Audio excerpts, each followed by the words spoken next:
paraît plus en plus efficace. La médecine est suspectée de s'éloigner finalement de ce fondement du soin, entendu comme une attention et une présence à la fragilité de l'autre. L'importance prise par la technique médicale, l'exigence croissante d'une performance économique et son corrélat gestionnaire, la possibilité ou le fantasme d'une médecine sans contact physique avec le soignant, la modification des besoins, des envies et des attentes, tant des soignants que des soignés, une redéfinition de la santé également qui ne se limite plus seulement aux maladies et plus seulement à l'humain, notamment dans le concept de One Health. Autant de changements qui nous conduisent à nous interroger sur le soin de demain. Par qui, où, comment et pourquoi, qui est le titre de ce webinaire. Pour introduire cette séance, comme ce sera le cas pour les suivantes, Professeur Alain Léon va nous présenter une courte narration illustrant le thème du jour. J'en profite pour le remercier, lui qui a récemment quitté ses fonctions de direction de Champagne-Ardenne, du site de Champagne-Ardenne de l'EREJ au profit du docteur Sahar Moussa Badran, que je salue également, et qui, avec Amandine Androuchiv, est à l'initiative de ce cycle. Je passe la parole à Anna. Allez-y, vous savez, puis je peux partager l'écran si vous voulez. Allez-y, partagez. Oui. Alors, attendez. Hop, excusez-nous, on va juste faire un petit partage d'écran et puis je laisse la parole.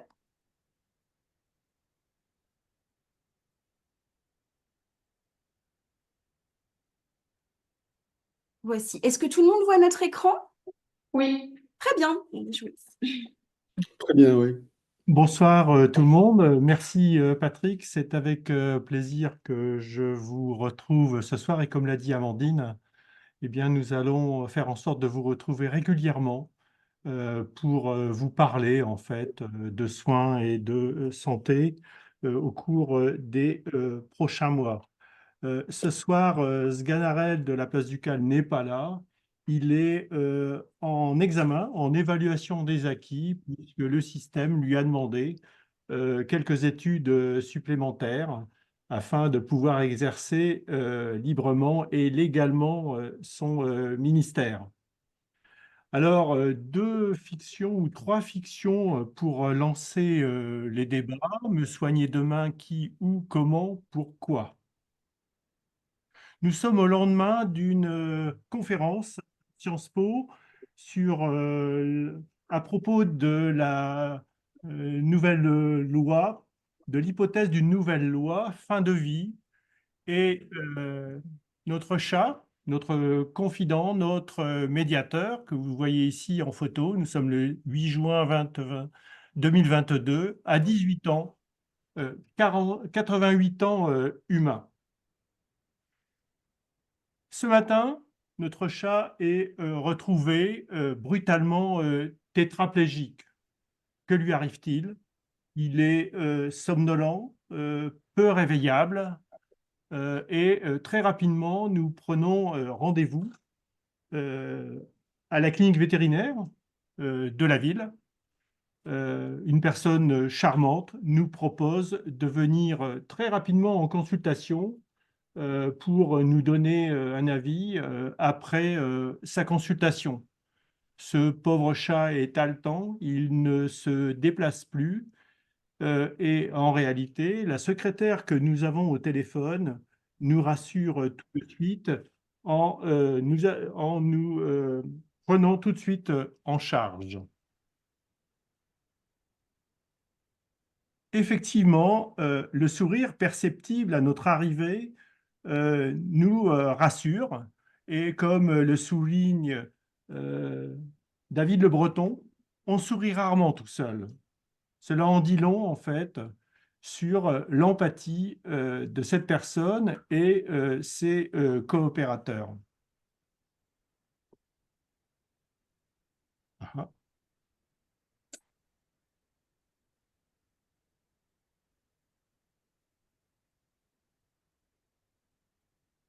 Une assistante vétérinaire, ou une vétérinaire d'ailleurs, nous prend en charge avec le même sourire et se propose de réaliser une échographie générale et surtout une échographie abdominale qui met en évidence une volumineuse tumeur rénale. Tout de suite se discute, bien entendu, la possibilité d'une intervention chirurgicale. 88 ans pour un chat, c'est extrêmement compliqué, c'est peu sûr et se discute avec quelques-uns de ses collègues l'hypothèse d'un laisser-aller ou bien d'une aide à mourir, voire d'une euthanasie. Au passage, d'ailleurs, on parle assez facilement d'euthanasie dans le milieu vétérinaire pour les animaux arrivés au bout de leur existence. L'euthanasie est réalisée. On nous propose d'ailleurs d'incinérer, de faire procéder à une crémation de cet animal chéri depuis 18 ans, l'ami de la famille. Et ce qui sera fait et l'urne nous sera remise quelques semaines plus tard. J'ajoute d'ailleurs qu'à chaque fois que nous sommes allés vers cette clinique vétérinaire, nous n'avons jamais eu de difficultés pour nous garer. Ça a l'air de rien, avec un parking, bien entendu, gratuit. Comme le rappelait ou l'a écrit le Mahatma Gandhi, la grandeur d'une nation et son progrès moral peuvent être jugés à la manière dont les animaux sont traités. Effectivement, dans cet établissement, eh bien, effectivement, il y a beaucoup de moralité. Et comme l'a rappelé aussi Alphonse de Lamartine, on n'a pas deux cœurs, un pour les animaux et un pour les humains. On a un cœur ou on n'en a pas. Fiction, demain, pourquoi pas nos étudiants en médecine en stage dans une clinique vétérinaire? En effet, cet étudiant qui sort de la clinique considère que nos collègues, nos amis et vétérinaires, nos collègues, puisqu'ils ont contribué à la vaccination, ne l'oublie pas, ne l'oublions pas, anti-Covid, sont super. Oui, effectivement, il y a beaucoup à apprendre dans l'univers animal de la part de nos collègues vétérinaires et de leurs collaborateurs. Deuxième fiction, avril 2032. Le coronavirus sévit toujours. C'est le 18e épisode pandémique. En dépit des recommandations, en dépit des masques, en dépit des vaccinations, le Covid revient une fois de plus et les premières victimes sont les personnes âgées. André, 91 ans, hospitalisé en EHPAD et Covid+. Panique dans la maison de retraite, malgré ce 18e épisode pandémique. Téléphone, une voix robotisée. Allô, monsieur Dupont, vous êtes bien le fils de André, 91 ans? Oui, monsieur. André est décédé cette nuit à 0h21 et 12 secondes. Vous avez la possibilité de reprendre son urne à l'issue d'une crémation. Les visites sont interdites. Il sera mis directement en bière et il n'y a pas la possibilité de le revoir. L'urne sera adressée directement au cimetière où une dispersion sera organisée en votre présence si vous le souhaitez. Néanmoins, vous pouvez lui parler puisqu'il est dans l'au-delà, mais l'intelligence artificielle permet d'entrer en contact avec lui. Allô, mon fils, je suis mort, je suis bien, je n'ai pas souffert. Laissez faire les choses, on ne peut faire autrement. Il n'y a plus de place en EHPAD. Plus vite ce sera fait, mieux ce sera.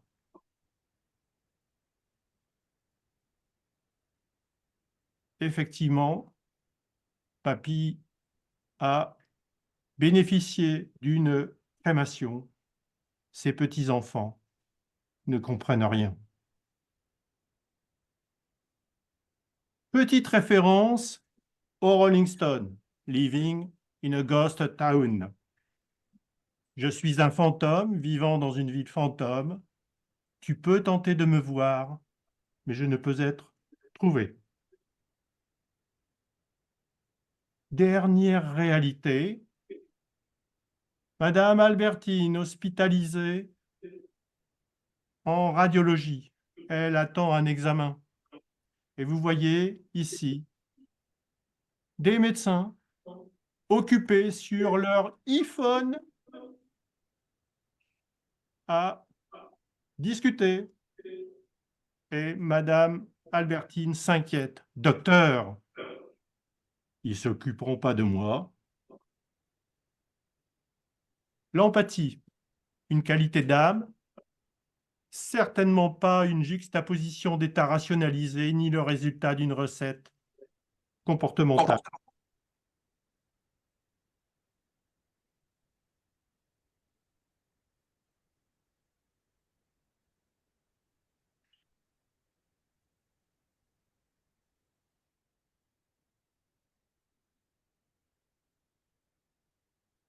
Bonne participation. À bientôt.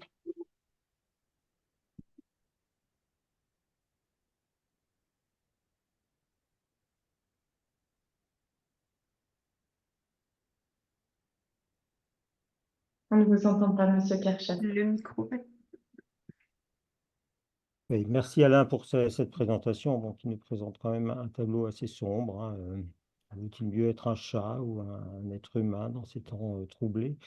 Bon, on va essayer de sortir quelque chose de cette réflexion. Alors, pour commencer, planter le décor de ce cycle de webinaire, il nous a semblé essentiel d'avoir le point de vue de soignant. Alors, un point de vue nécessairement subjectif, hein, n'allez pas entendre effectivement tous les soignants, mais qui nous permettra peut-être d'ouvrir des pistes pour nos réflexions à venir. Et effectivement, c'est cette question qu'on va poser, quelle vision du soin, et on va la poser à deux soignants, hein, par Madame Mélène Vaudine, qui est infirmière cadre supérieur de santé et formatrice également, et et le docteur Géraldine Chevalier, qui est médecin généraliste dans la Marne, et que je vais laisser une après l'autre se présenter et dire un peu quelle est leur pratique et leur histoire.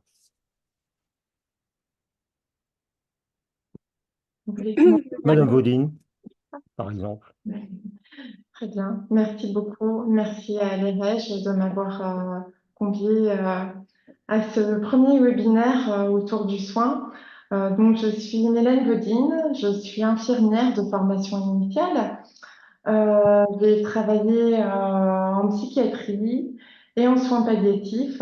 Très vite, je me suis orientée vers des fonctions d'encadrement, avec la volonté de pouvoir œuvrer à une amélioration, à une meilleure qualité des soins, à l'accompagnement des équipes, dans une vision de prendre soin des équipes, prendre soin de ceux qui prennent soin.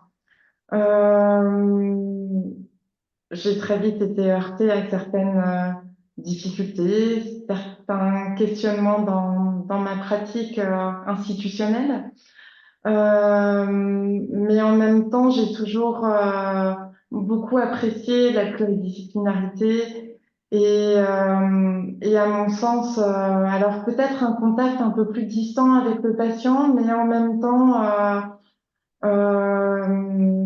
une action peut-être un peu plus distanciée, mais je prenais part aux réunions pluridisciplinaires, j'œuvrais encore dans les projets de soins. Et j'avais une vision peut-être singulière aussi de ma fonction, dont on pourra parler plus tard. Et tout cela m'a conduit à devenir formatrice à l'Institut de formation des cadres de santé. Donc, je forme actuellement les cadres de santé qui travaillent majoritairement dans les institutions hospitalières, mais aussi dans le médico-social. Voilà, merci, docteur Chevalier. Quelques mots également pour présenter votre parcours. Bonsoir à tous. Donc moi, je suis médecin généraliste, je suis médecin de campagne dans la Marne, un médecin de famille. Tout ça, c'est synonyme, mais ça a une valeur derrière qui me paraît importante à souligner. J'accueille également des étudiants, des internes en médecine à différents niveaux de leur formation. Et je pense qu'une des raisons pour lesquelles je suis ici aussi, c'est pour justement ne pas ressembler au tableau d'introduction qui a été fait. Parce que c'est vrai qu'en tant que soignant, quand on voit une image pareille, ça nous fait bondir en fait. On veut tout sauf en arriver là. Et donc, un des moyens, c'est de réfléchir ensemble et d'essayer de promouvoir voilà, des postures, des intonations, des choses qui vont être positives. Le système de santé ne va pas forcément très très bien, mais je pense qu'il y a des solutions. En tout cas, il faut qu'on les trouve pour continuer à vraiment travailler humainement avec les humains. Merci bien. Alors, on va rentrer dans le cœur du sujet et puis voir un peu quelle est votre vision finalement du prendre soin. Et puis, je vais poser une question qui globalement est difficile, mais vous allez l'incarner dans vos pratiques, de celle de la définition du soin telle que vous l'envisagez dans vos positions différentes. Euh, Madame Vaudine. Oui. Alors le soin, je l'ai toujours vu comme une rencontre singulière. Alors c'est vrai, quand on est toute jeune infirmière, on est beaucoup centré sur la technique, puisqu'il y a un apprentissage quand même qui passe effectivement par ses pratiques, par ses gestuels. Et par ailleurs, je me souviens très bien que jeune étudiante, je m'en excusais auprès des patients. Je leur disais, je suis désolée, je suis en train d'apprendre et je serai absolument dans l'incapacité totale de vous adresser la parole en même temps. C'est très compliqué. Euh, et c'est vrai que je me suis efforcée au cours de mes stages d'acquérir ces compétences techniques qui sont quand même essentielles, puisqu'à la base, c'est un principe de non-malfaisance aussi. Enfin, c'est un petit peu l'essence des soins. Et puis très vite, je me suis aperçue qu'une fois qu'on maîtrise la technique, la- alors elle est essentielle, mais c'est pas ça qui fait le cœur de notre métier. Le cœur de notre métier, c'est la rencontre avec un patient qui vit sa souffrance de manière très singulière. Et très vite, c'est ces rencontres-là qui m'ont beaucoup touchée, qui ont donné du sens à ma pratique, euh, qui ont aussi fait la complexité, bien sûr, de mon métier. Et puis très vite, j'ai appris aussi à partager avec mes pairs autour de mes interrogations, autour de parfois ma posture, de mon engagement. Est-ce qu'on donne trop? Est-ce qu'on donne pas assez? Et quand j'ai été sollicitée pour devenir cadre de santé, c'était une époque où je me sentais encore très bien dans mon métier d'infirmière. Et peut-être que j'ai pas tout de suite été prête d'ailleurs, hein, puisque je me suis arrangée pour louper mon premier oral. On m'avait dit qu'apparemment j'avais l'air d'aller à un enterrement. Je n'étais pas tout à fait convaincue encore de pouvoir m'orienter dans cette voie. C'est vrai que les soignants ont parfois une vision de l'encadrement. Alors on en est probablement responsable, hein, mais vous l'avez évoqué, Monsieur Karcher, avant, ce côté gestionnaire, rationnel, et on peut pas s'en détacher non plus dans nos représentations. C'est pas l'image qu'on aimerait emporter. En tout cas, je pense qu'on a une vision plutôt humaniste et que on essaye d'accompagner ces soignants. C'est ce que je le disais maintenant, mais d'une autre manière. Mais c'est vrai que cette réalité gestionnaire, quand même, on est heurté de plein fouet à ces difficultés qu'on évoquera avant, mais on en est conscient, on en est réaliste, et en même temps, j'essaye de porter un regard d'espoir, parce que je pense que dans les interstices, on peut encore faire beaucoup de choses. Donc voilà ma vision du soin, une rencontre singulière. Donc je pense qu'on peut faire des soins sans prendre soin, et on peut prendre soin sans faire des soins. L'un ne va pas sans l'autre. Et c'est Philippe Sandra qui disait il est docteur en philosophie, c'est un infirmier, qui disait que le soin est l'expression agissante de mon humanité. Le soin et accompagnement, le soin, c'est le souci de l'autre dans une posture d'authenticité. Eh bien, merci. Docteur Chevalier. Je suis tout à fait d'accord avec Madame Bodine. Le soin, en plus, c'est une définition qui est vraiment pas facile à donner. Il y aurait plein de choses à dire, on peut en rajouter. On a un côté très technique où faire un soin, c'est l'ensemble des procédés, des processus qui vont permettre de répondre à une problématique de santé portée par le patient. Et là aussi, la santé, c'est quoi? Ça s'arrête où? Les limites sont très floues, elles sont de plus en plus larges. Toujours est-il que quand on a un patient en face de nous qui nous pose une question, si tant est qu'elle ne soit pas complètement hors cadre de la santé, on doit s'efforcer d'y répondre le mieux possible, avec les compétences qui doivent être choisies parmi celles qui peuvent être le meilleur dans le domaine dans lequel enfin dans le lieu dans lequel on se trouve, avec les disponibilités de chacun. Donc il y a des freins à plusieurs niveaux, mais disons que je pense qu'à partir du moment où on essaye de faire au mieux, et un des messages tiens, que je fais passer aussi à mes étudiants, c'est de se dire, OK, est-ce que tu as l'impression d'avoir fait ton maximum pour ce patient? Et si c'était ton grand-père ou ton frère, est-ce que tu aurais fait les choses différemment ou est-ce que tu aurais été plus loin? Et je pense que si on se met dans cette posture-là, euh, on n'est pas trop mal. Bien sûr, on peut toujours faire mieux et aussi de se remettre en question veut dire qu'on reste, je pense, un bon soignant, en tout cas, on tend à l'être, parce qu'on ne peut pas être dans quelque chose de figé. D'abord parce que la santé et les soins évoluent techniquement beaucoup et c'est un fondamental. Euh, on l'a dit, ma collègue l'a dit effectivement, mais on peut être de très bons techniciens de soins et de très mauvais soignants en même temps. Hein. Donc, je pense qu'il faut une remise en question. Il faut aussi des gens qui soient capables autour de le dire. C'est le rôle de ceux qui encadrent. Ça peut être le rôle aussi des confrères, même si c'est toujours beaucoup plus facile de féliciter ou de complimenter, de dire qu'on est en accord, et beaucoup plus difficile de dire que certaines démarches ne sont pas les bonnes, ou comment dire à un confrère tout simplement, écoute, si tu accueillais tes patients avec le sourire, et là on a mis l'accent en début de ce webinaire, eh ben, ça a une valeur fondamentale. Et effectivement, ça s'apprend pas vraiment, mais au moins en faire prendre conscience, ça change complètement la relation à l'autre. C'est des petites choses importantes qui, mises bout à bout, aboutissent sur un soin qui va être d'une qualité démultipliée, même si techniquement, elle sera à hauteur égale. Très Oui, bien. je pense qu'il est important, comme vous l'avez dit, de questionner notre intentionnalité. C'est vrai que, jeune soignante, j'avais peut-être beaucoup d'idéaux. C'est aussi comme ça qu'on se forge. Et je me souviens, je travaillais en psychiatrie et j'ai été formée par des collègues qui étaient expérimentés. Et j'ai réalisé une première visite à domicile chez une patiente psychotique. J'y suis allée avec mon regard peut-être un peu naïf. J'ai constaté qu'elle vivait dans des conditions, moi, qui m'ont paru difficiles, effroyables. Elle dormait sur un matelas, même le sol, sans drap. Elle avait brûlé le matelas avec ses cigarettes, dans un dénuement quand même, voilà, assez questionnant. Et les infirmières m'ont laissé carte libre pour monter un projet de soins. Donc j'ai contacté son tuteur, j'ai fait acheter des draps, j'ai fait acheter de quoi un petit peu meubler son appartement, bon, avec toute proportion gardée, hein.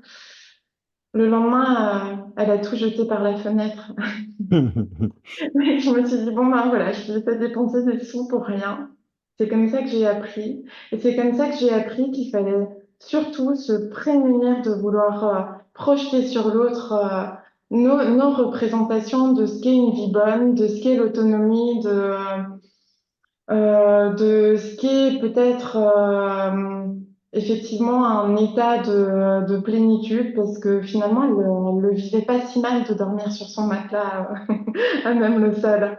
Ça m'a beaucoup appris effectivement à me confronter au regard des autres, de mes collègues, des patients, bien sûr. C'est vrai que nos conceptions ont aussi beaucoup évolué. On était peut-être dans des attitudes à un moment plus directives, paternalistes, mais alors toujours sous couvert de bonnes intentions, hein. Mais effectivement, enfin, la loi de 2002, elle a quand même replacé le consentement du patient, le libre choix, sa parole. Et en tout cas, j'ai autant appris de mes collègues que des patients. Très Et on bien. ne peut pas réfléchir à la place de l'autre, en fait, même si nos idéaux, effectivement, ne sont pas les mêmes. On tend à essayer de comprendre l'autre, mais celui qui a la réponse de ce qu'il ressent, ça restera notre patient. Est-ce que c'est peut-être pas une des grandes difficultés actuellement, et on va peut-être aller un peu sur les limites, de laisser cette place aux patients dans le système tel qu'il existe actuellement, ne fût-ce que pour des questions de temps et de moyens, parce que vous l'avez dit avec raison, hein, et c'est certainement aussi un des éléments qui a beaucoup modifié le soin, la loi de 2002, avec une modification majeure de la position du patient, et dans lequel on passait d'un bien voulu par le soignant à un bien voulu par le soigné, ce qui est une véritable révolution. Et quelles sont les limites que vous rencontrez actuellement dans cette volonté effectivement de faire comme viser le bien du patient? On va peut-être commencer par le docteur Chevalier pour changer. Merci. Ouais. Ça, c'est du cadrage en finalité, dans le sens où on doit lui laisser la place pour parler et s'exprimer, et on est quand même là pour recadrer les raisonnements erronés ou qui ne seraient pas appropriés. Alors, c'est vraiment un exercice de tous les jours, du quotidien, du pluriquotidien. On doit avoir une faculté d'adaptation, mais de garde-fou également, hein, quand le patient part sur des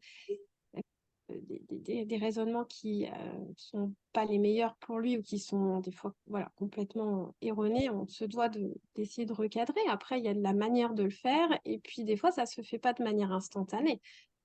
C'est d'ailleurs tout l'enjeu des changements de comportement, hein, bien sûr. On va faire très court, mais par exemple, une addiction, quelle qu'elle soit, en général, les patients savent très bien qu'ils ne devraient pas continuer dans cette direction-là. Mais voilà, on se doit, avec différentes techniques, d'essayer de les auto-convaincre et surtout de les propulser dans une démarche de changement. Mm. Euh, Les choses. Oui. oui, alors vous l'avez compris, hein, je suis plus à distance actuellement de l'hôpital, mais j'en entends beaucoup parler par le biais des Mm. étudiants. Et c'est vrai que ce qui nous questionne actuellement, ben, déjà en termes de démocratie sanitaire, c'est l'accès aux soins pour les patients, où il y a une vraie difficulté. Et, bon, Madame Chevalier, vous pourrez aussi en attester dans le domaine libéral, hein, mais c'est sûr que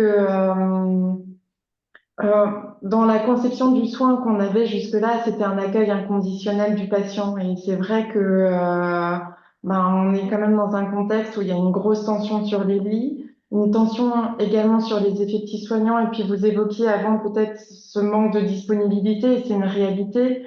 Mais c'est non seulement un manque de disponibilité, mais aussi un manque de moyens. Donc parfois, il y a certains secteurs où effectivement, quand on n'a pas le personnel suffisant, malheureusement, la dernière décision qu'on va prendre parfois, c'est de fermer des lits parce que on peut pas accueillir dans les conditions de sécurité et de qualité optimale. Donc, on sait que c'est aussi une perte de chance.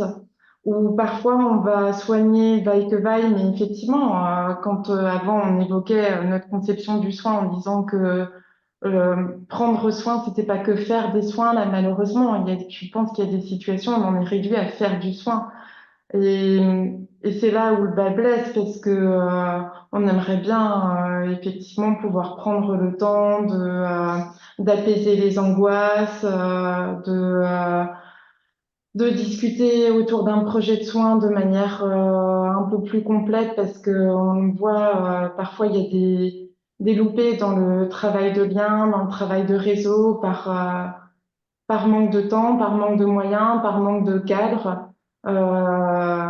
institutionnel, de réunions pluridisciplinaires. Et je pense que c'est ça ce qui nous affecte beaucoup en ce moment. Mm. C'est Et vraiment à la recherche. dans le Pardon, domaine excuse-moi. plus libéral, les limites extérieures que vous rencontrez actuellement? Effectivement, on est oppressé par le temps dans le sens où Il faut absolument qu'on arrive à faire des compromis entre notre idéal de soins, de parfaire une consultation en optimisant et en prenant notre temps dans tous les domaines, c'est-à-dire en faisant de la prévention, en réglant le problème initial de consultation. Nous, en tant que médecin de famille, on récupère souvent des informations du conjoint, enfin de la famille ou de la fratrie, et en sachant que les soins se bousculent, qu'il n'y a pas de la place forcément pour accueillir toutes les demandes de la journée. Donc, on est obligé vraiment de faire des compromis. Ça bouscule énormément nos idéaux parce que ça, on ne l'a pas forcément appris jusqu'alors. C'est quelque chose qu'il va falloir qu'on révise pour notamment les nouveaux soignants. C'est d'arriver à faire au mieux avec les moyens qu'on a. C'est pas naturel. On a vraiment très envie de faire notre travail très bien.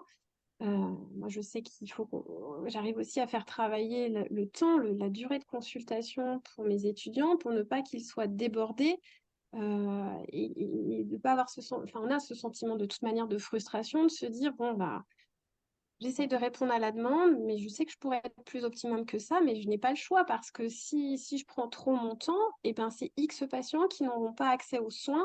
Et si je ne les donne pas moi, c'est pas les autres qui auront plus de temps que moi, en fait, parce que on le vit comme un échec. Un patient qui doit arriver au cabinet de médecine générale pour une urgence de médecine générale n'a pas à se retrouver aux urgences qui sont, elles, de toute manière, au moins autant engorgées que les cabinets libéraux. Donc, ça chamboule vraiment une vision du soin et là on est en plein dedans, ça dure, émotionnellement c'est pas facile à gérer. Euh, quand on est soignant, on a déjà une charge mentale suffisamment importante à laquelle se rajoute une pression d'accueil des soins parce que faut pas croire quand on vous dit bah non, ou quand je réponds à ma secrétaire, je ne peux pas voir tel patient parce qu'à un moment donné, les journées ne font que 24 heures et qu'au bout d'un certain temps dans une journée, je suis plus efficace, voire dangereuse, et le patient lui-même serait le premier à me reprocher s'il y avait une erreur médicale qui peut être, on sait, très lourde de conséquences, à me dire bah oui, mais docteur Chevalier, si vous étiez fatigué, vous auriez dû me le dire, je serais revenu demain ou j'aurais vu quelqu'un d'autre. Voilà, et d'un autre côté, quand ils sont en face et qu'ils n'ont pas, enfin que les patients, et je le comprends très bien, n'ont pas leur rendez-vous, c'est aussi très compliqué, très frustrant pour eux, et de dire mais je vais pas bien, il y a une urgence, il faut qu'elle me voie. Voilà, on est quotidiennement là-dedans, et ça, c'est vrai que c'est difficile à gérer, et pour autant, on essaye de faire au mieux, mais avec les limites qu'on a. Vous l'avez, oui, oui, Oui, Madame Vaudine. je vous rejoins tout à fait. C'est vrai qu'il y a une intensification du travail. Euh, on parle beaucoup de gestion de flux, euh, de ratio. Et c'est vrai ça impacte beaucoup la santé des soignants. Vous avez évoqué la charge mentale, mais il y a aussi un stress. On leur demande à l'hôpital beaucoup de polyvalence, avec parfois des soignants qui nous disaient et qui comprenaient tout à fait hein, les demandes qui étaient les nôtres, mais avec le sentiment parfois d'être complètement dépersonnalisés, d'être des pions. Donc, telle infirmière va les remplacer dans telle unité parce qu'on n'a pas le choix. C'est vrai que le dernier argument, ben, c'est la continuité des soins. On le fait pour les équipes, on le fait pour les patients, bien sûr. Mais ce qui est difficile, c'est que ça met à mal aussi, on va le dire, dans la gestion des compétences. Hein. Et souvent, les soignantes n'osent pas l'exprimer, mais elles ont peur de ne pas se sentir à la hauteur dans tel ou tel service où il y a quand même une technicité particulière. Parce qu'à la fois, on est dans une demande de polyvalence et de mobilité accrue, avec en même temps des services de plus en plus techniques et où on accueille des patients qui présentent des situations de plus en plus complexes avec des comorbidités. Donc effectivement, enfin, c'est une grosse source de stress, de charge mentale. Et en plus, bon, ben, nous, les cadres, on en rajoute, mais on n'y peut rien. Enfin, on n'y peut rien. C'est-à-dire que dans la gestion de l'absentéisme, ben, on va sans cesse les solliciter pour travailler un week-end supplémentaire.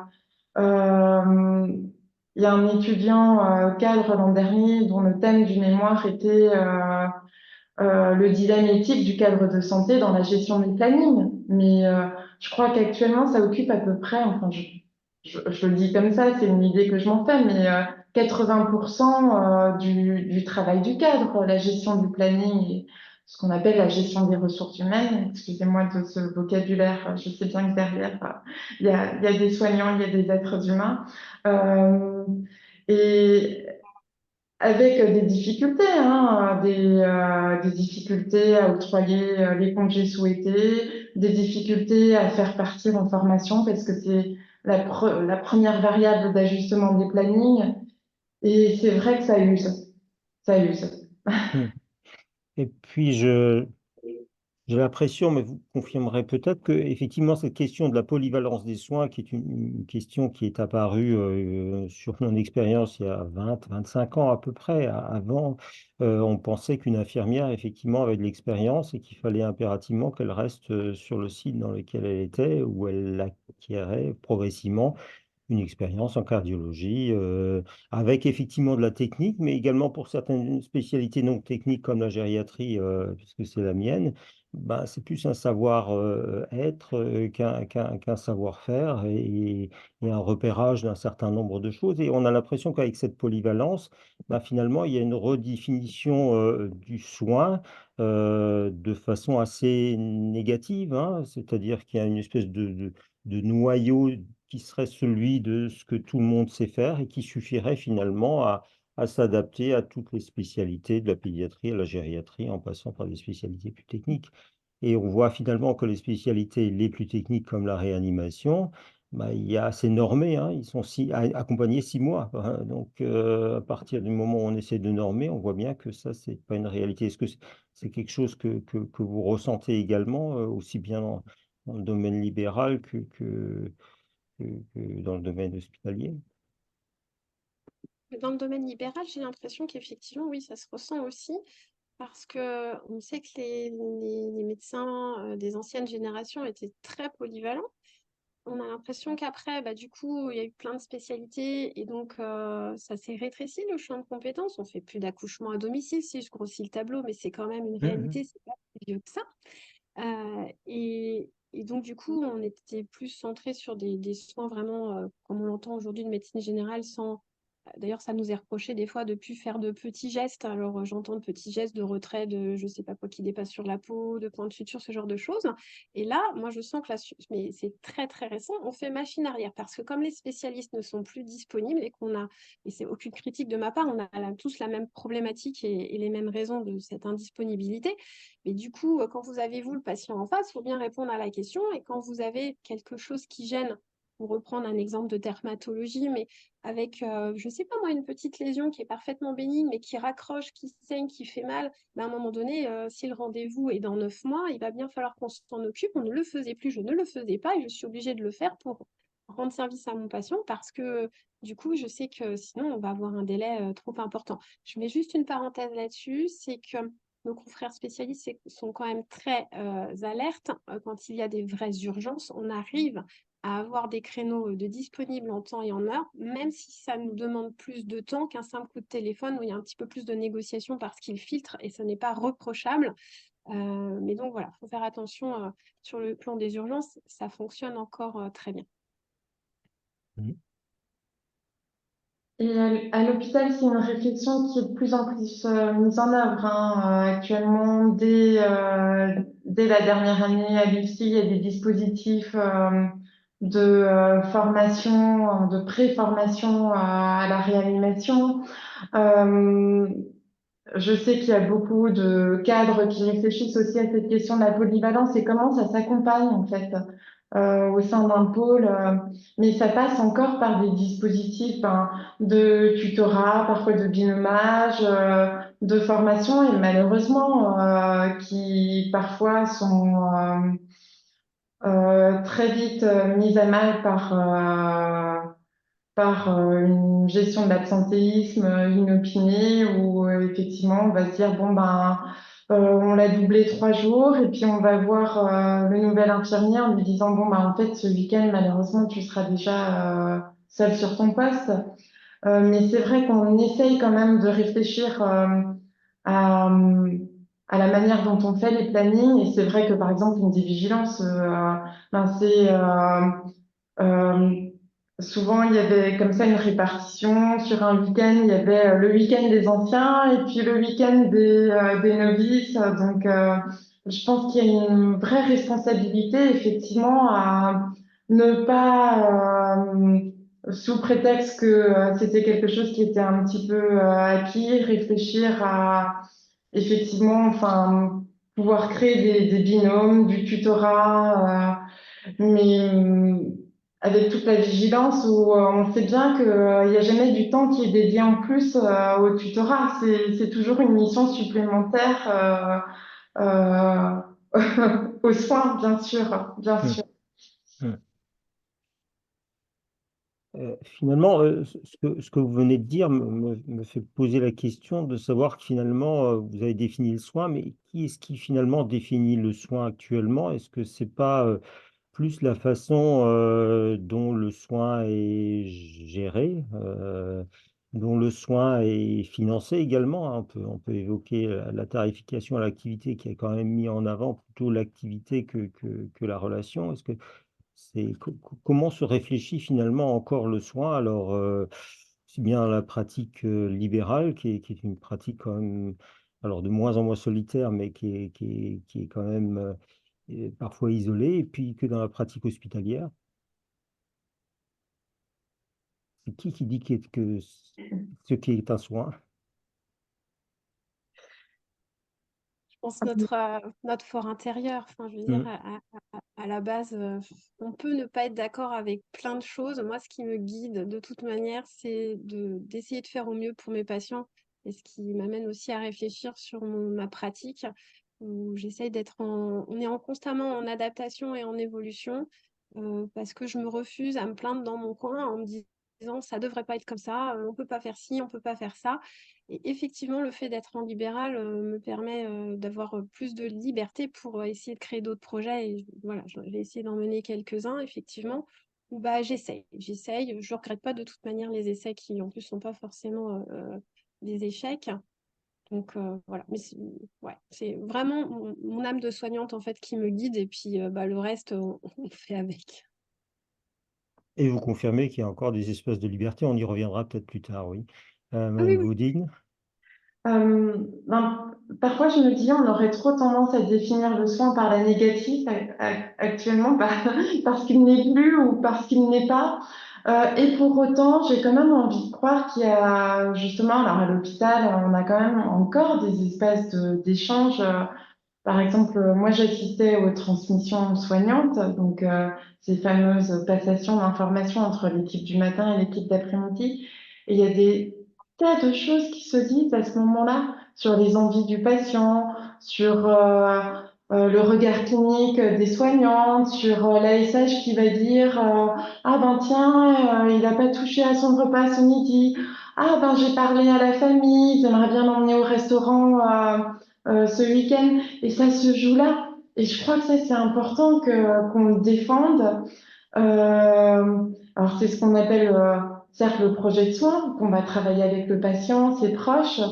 Et je crois que trouver encore des espaces de liberté, de créativité dans ces moments-là et dans ces moments ben, profondément humains, c'est ce qui définit encore le soin et j'ai vraiment envie d'y croire. Mm.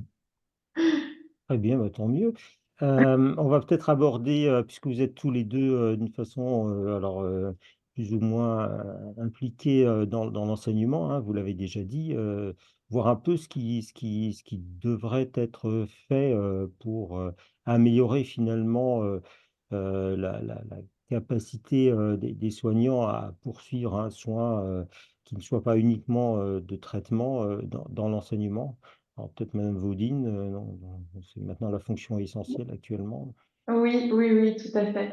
Alors, notre projet pédagogique, il est vraiment basé sur l'interaction. Ça s'appelle dans le courant pédagogique du socioconstructivisme.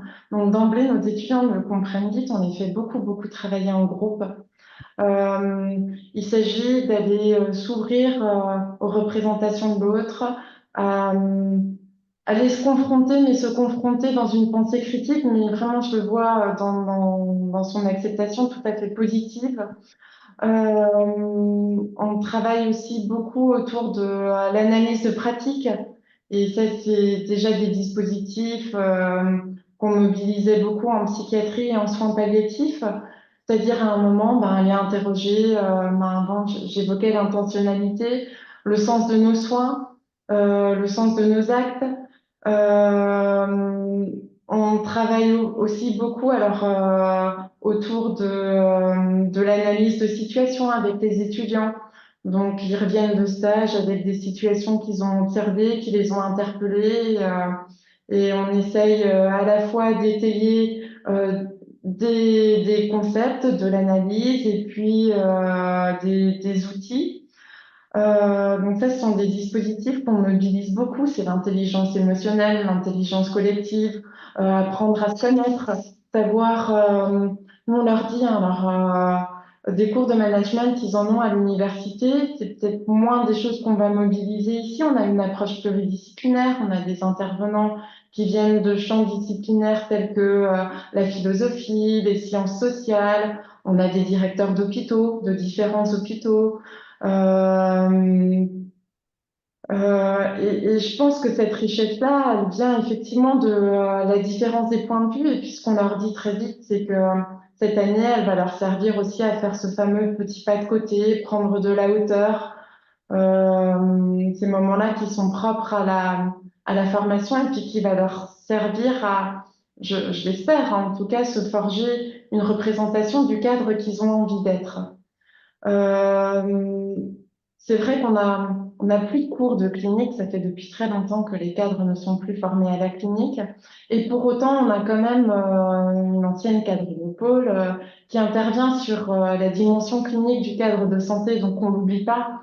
Et évidemment avec un étayage éthique. Donc, voilà un petit peu déjà notre conception de la formation dans une approche humaniste. D'ailleurs, cette année, on a un dispositif complètement expérimental. On a supprimé la note. La note, avant, les étudiants étaient notés sur 20. Et je trouve que ça cristallisait quand même beaucoup de représentations autour de la performance individuelle ou parfois une certaine forme de compétition, parce qu'on sait bien que la note, c'est quelque chose qui mobilise beaucoup de représentations, parfois négatives, hein, dans notre rapport à l'école. Et là, on est vraiment sur quelque chose autour de la co-construction, c'est-à-dire que ben déjà, il y a plus le stress de cette fameuse note. Et les étudiants, lorsqu'ils sont évalués, présentent leurs travaux au reste du groupe. Et on est vraiment dans des formes d'échange autour de situations, ben, je le disais, qui questionnent des situations de soins, des situations d'encadrement. Et on se dit qu'on aimerait aussi leur apporter des réflexions sur des éléments très concrets de leur pratique professionnelle. Très bien. Merci. Docteur Chevalier. Je m'interroge sur le recrutement initial en fait de nos futurs professionnels de santé. Je ne dis pas du tout que j'ai des pistes ou voilà, mais c'est une question parce qu'on voit bien quand même que bah, probablement la personnalité d'un soignant n'est pas celle du meilleur commercial. Voilà. Voilà, c'est des profils qui sont à mon avis pas les mêmes et voilà, qui doivent être, à mon avis, recherchés dès le début, même si, en tout cas, pour notre part, on a quand même 10 ans d'études. Alors, quand on entre à 17 ou 18 ans en première année de médecine et qu'on en sort à 27, bon, bah, ou 28, forcément, on a grandement évolué. Mais le fondement de l'être humain en personne, bon, je pense qu'il y a quand même des valeurs sûres qui doivent être fondamentales pour être celles d'un soignant. Et donc ça, c'est la première chose, vraiment le recrutement initial. Et ensuite, bien sûr, le contenu de la formation qu'on va donner à nos futurs professionnels de santé. Et moi, je verrais bien mettre l'accent sur la formation en communication. À l'heure actuelle, pour tout ce qui est soins techniques, je pense que nos étudiants sont vraiment bien formés. Ils savent de toute manière parfaitement aller trouver l'information. Avec Internet, c'est vraiment pas compliqué. On peut avoir tout un tas de tutoriels. Enfin, c'est extrêmement riche, donc ce n'est pas difficile en soi d'aller chercher l'information. Après, il faut bien sûr les enregistrer, les mettre en pratique. Mais voilà, la communication relationnelle, sauf erreur de ma part, ou en tout cas, je parle pour mon cursus, j'ai pas eu 1 heure de cours, on m'a expliqué comment communiquer avec un patient. Ça pique un peu quand même, hein, alors qu'on on va accueillir des patients toute la journée. Donc, voilà, il y a certainement des progrès à faire. Il faut déjà pointer ce qui ne va pas, et puis ensuite, et tout ça prend du temps de le mettre en pratique et de l'appliquer pour nos futurs professionnels de santé. Mhm. Et en vous écoutant parler, je pensais aussi à un autre axe de formation sur lequel on devrait peut-être insister, c'est travailler en équipe. Ça va vraiment pas de soi. Et je pense que ça s'apprend, la collaboration. Et je repensais à une de mes amies qui est infirmière en pratique avancée et qui est arrivée dans son établissement et puis qui a dû travailler ses liens de collaboration parce que déjà elle arrive avec un nouveau métier qui est quand même inconnu et à un moment c'est expliquer quel est son champ de travail, aller vers les autres, communiquer, ne pas forcément se vexer si au début on a été oublié parce qu'on n'a pas été invité à telle réunion parce que c'est pas de la négligence, mais c'est qu'à un moment, chacun est tellement pris dans ses conceptions et on ignore tout du travail de l'autre. Moi qui ai travaillé en psychiatrie et on ignorait complètement ce que faisait l'ergothérapeute, l'assistante sociale, on en avait une petite idée et finalement un petit peu ce qu'on pourrait appeler des sessions de vie ma vie, mais il y a un petit peu comprendre quelles sont les difficultés, les représentations, la manière dont a été formé l'autre, parce que ça vient aussi forcément un petit peu après nous mobiliser dans notre manière d'être. Je pense que c'est essentiel. Mhm. Ouais, mais je retiens 2 choses de ce que vous avez dit. Alors, qui est une question ancienne, est-ce qu'on est soignant ou on le devient? Je pense que c'est quand même un mélange des deux, quelque part. Effectivement, il faut très certainement avoir une envie du contact et d'aider l'autre à un moment ou à un autre, mais comment ça se dépiste, comment ça se recherche, c'est vraiment très compliqué. On l'a vu dans les écoles, dans les IFSI, où on n'est pas maintenant pas Parcoursup et où finalement le seul moment où on essayait un peu de percevoir ça, qui était l'entretien initial, a disparu, effectivement. Puis la deuxième chose qui me semble essentielle dans ce que vous avez dit, c'est effectivement qu'on ne soigne pas seul. Ça, qu'on soit en libéral ou qu'on soit à l'hôpital, on ne soigne pas seul et peut-être de moins en moins seul. Est-ce que c'est effectivement... alors peut-être de plus en plus dans le libéral finalement, qui était quand même initialement reconnu comme une espèce de pratique solitaire, et où on voit quand même des liens de plus en plus importants se créer avec les maisons médicales, etc. Et peut-être de moins en moins à l'hôpital, dont c'était finalement la vocation initiale de travailler en groupe. Qu'est-ce que vous en pensez? Si je puis me permettre, Hmm. oui, je suis assez d'accord. Alors, en tant que médecin traitant, on va vraiment avoir un rôle de coordinateur qui est énorme et effectivement, il faut qu'on l'inculque à nos étudiants parce que c'est pas forcément spontané et surtout, ils s'en rendent peut-être pas compte. Mais par contre, une fois qu'on est les 2 pieds dans le cabinet, pour essayer de prendre en charge le patient de la manière dont ça se fait actuellement avec une approche centrée, voilà, où on dispatche les soins et il faut avoir ce regard qui est assez large pour optimiser des ressources qui des fois ne sont même pas enseignées ou qui sont très peu connues alors qu'elles sont présentes. Donc il y a voilà, cette question d'aller chercher la bonne ressource et, et au bon moment. Donc voilà. Après, effectivement, je pense qu'à l'hôpital, on travaille différemment, mais finalement de la même manière, si je puis dire. C'est-à-dire que il faut qu'on travaille en équipe, ça c'est indispensable si on veut faire les choses de la meilleure manière qu'il soit. En libéral, toutefois, on a ce gros avantage qu'on choisit nos interlocuteurs. Et quand on est passé par l'hôpital, vos correspondants, ils ne sont pas infinis. Vous êtes dans un établissement. Si vous avez tel spécialiste en face, il y en a, voilà, ils font partie d'une équipe, mais ils sont en nombre défini. Si ça passe pas bien ou si ça ne correspond pas à la prise en charge que vous souhaitez, on est un peu restreint finalement. Alors qu'en libéral, Du coup, ça nous est déjà arrivé d'avoir un confrère qui ne répond pas à nos attentes. C'est pas grave, on va essayer d'en trouver un autre et on ne travaillera plus de manière obligatoire, entre guillemets, avec le professionnel en question. Alors, 2 éléments de réflexion. C'est vrai que par rapport à l'accompagnement des étudiants en formation initiale, aides-soignants, infirmiers, il y a une vraie réflexion et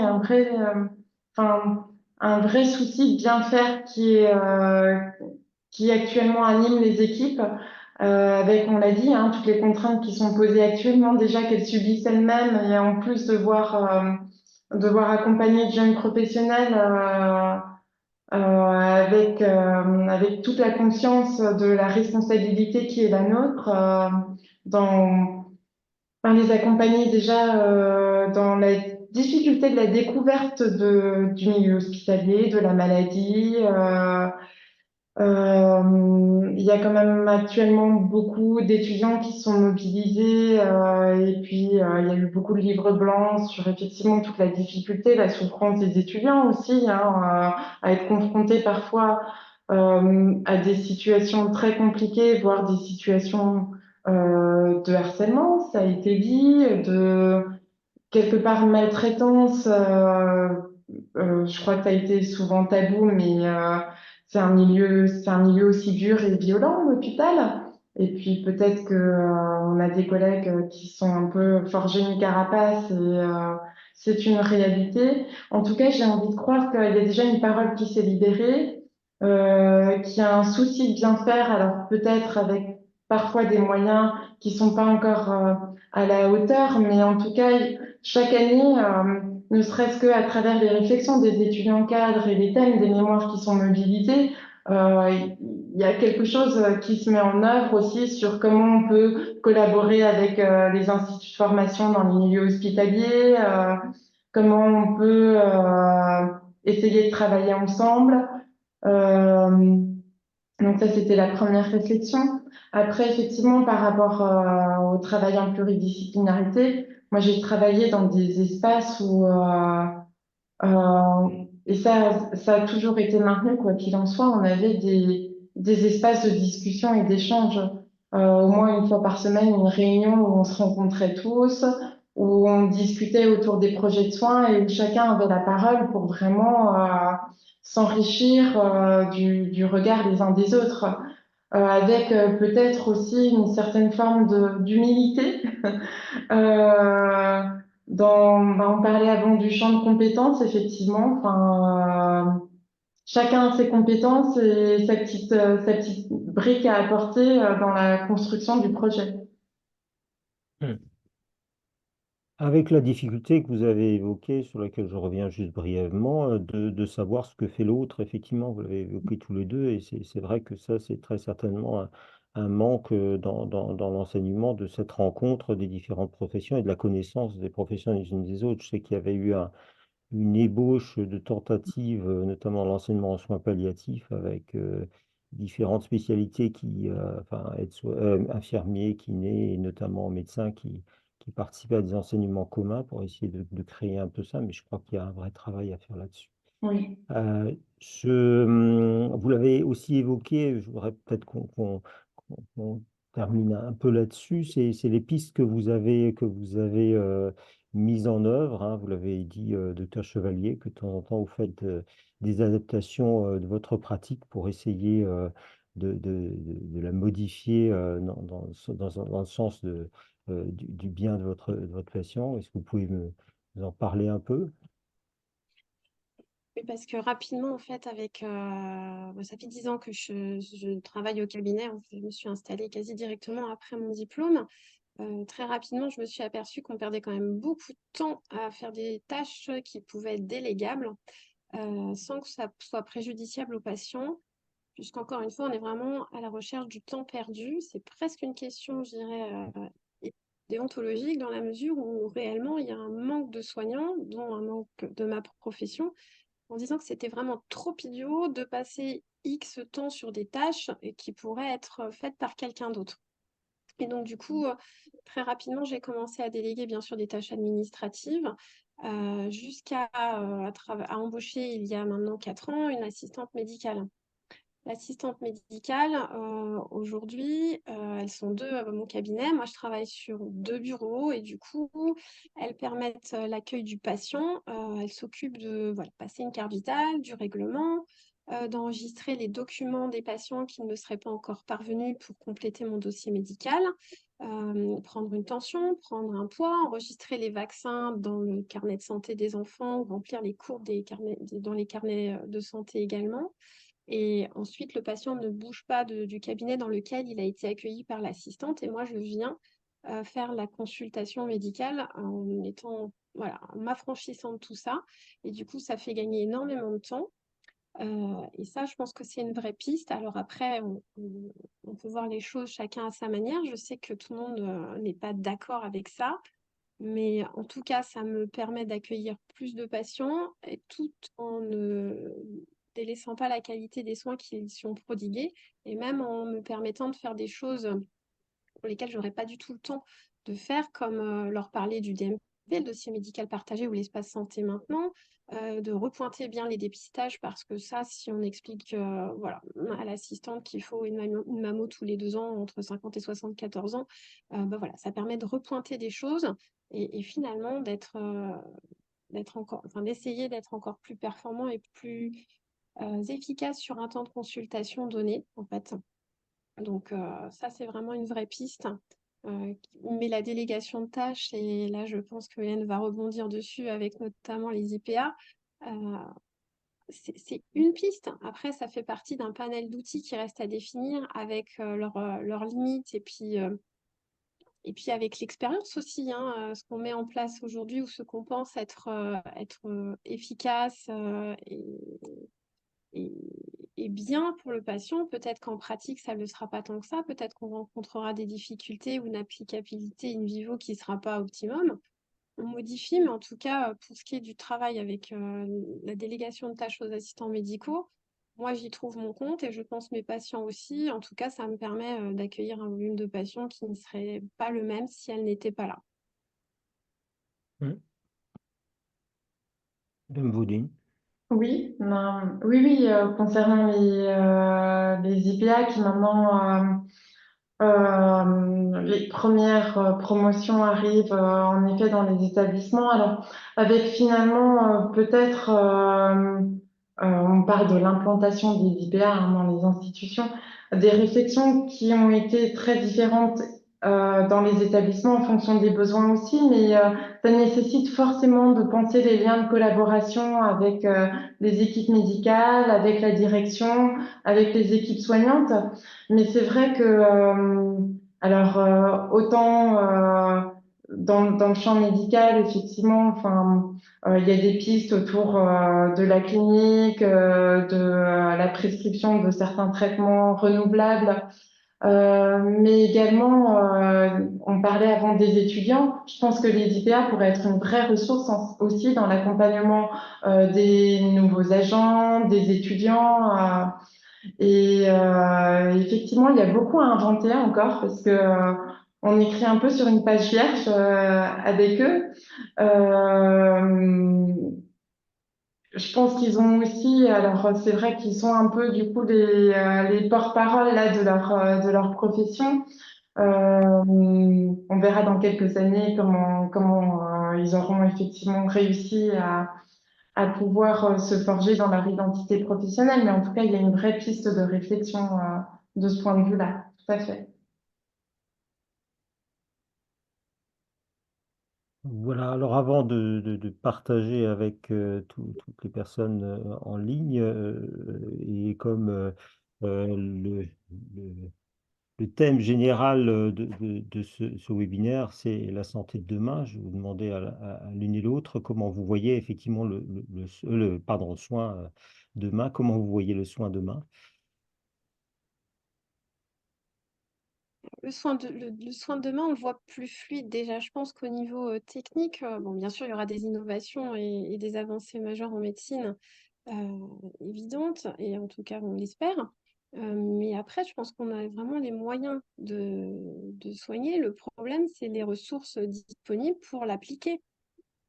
Et je pense Mm. que Après, techniquement, oui, il y a plein de choses qui nous aideraient beaucoup, voire tous, enfin, je sais pas, je réfléchis à mon niveau, mais ce qui pourrait nous aider tous, c'est d'avoir un seul et unique logiciel dans lequel, effectivement, on pourrait partager les informations. Enfin, ça se fait à travers le DMP déjà, mais que ce soit vraiment universel, on y vient, mais que ce soit vraiment fait à grande échelle.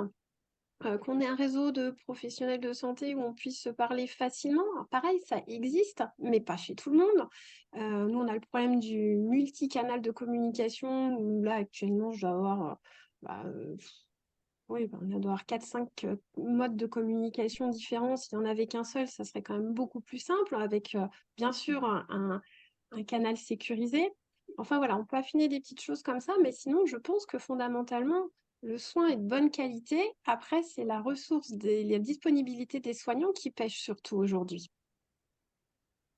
Oui, oui, oui, tout à fait. Alors, vous l'avez évoqué, effectivement, il y a des pistes qui pourraient être pensées auprès des innovations technologiques. On parle beaucoup, enfin, euh, notamment, enfin, il y a beaucoup de réflexions autour de l'intelligence artificielle aussi, hein, mais quel va être l'humain de demain, avec quelles limites, quelles réflexions éthiques?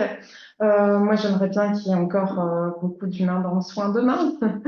Et de l'humain pour soigner l'humain. Mais c'est vrai qu'on est actuellement dans des enjeux où, quand on parle de l'hôpital, les mots qui reviennent, c'est attractivité, fidélisation. Et là, j'avais un peu regardé, il y a des données sur les conditions de travail 2019 concernant le sentiment de se sentir capable de travailler et l'envie de rester au travail. Les résultats étaient plutôt alarmants sur la fidélisation du personnel soignant. Près de 37% des aides-soignantes et 44% des infirmiers diplômés d'État avaient le sentiment de ne pas se sentir capables de rester dans leur emploi et disaient ne pas en avoir envie. Donc il y a des vrais enjeux sur comment réinventer aussi le soin, comment redonner du sens.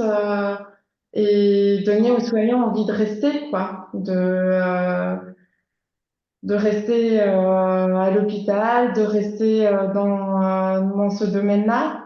Et je pense qu'il y a quand même eu des pistes, alors certes, qui peuvent parfois paraître peut-être un peu naïves ou idéales, mais moi, j'ai envie d'y croire, hein, enfin, sur le travail en collaboration, la co-construction.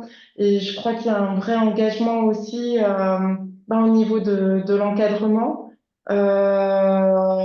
Mais l'encadrement qui serait vécu comme un soutien, comme un accompagnement auprès des équipes, à réfléchir ensemble de comment on a envie de travailler pour les patients. Hmm. Donc un vrai besoin de réappropriation du soin entendu comme souci à l'autre. Maintenant, alors moi je suis toujours un peu plus pessimiste. Je suis content d'avoir en face de moi des soignants optimistes, mais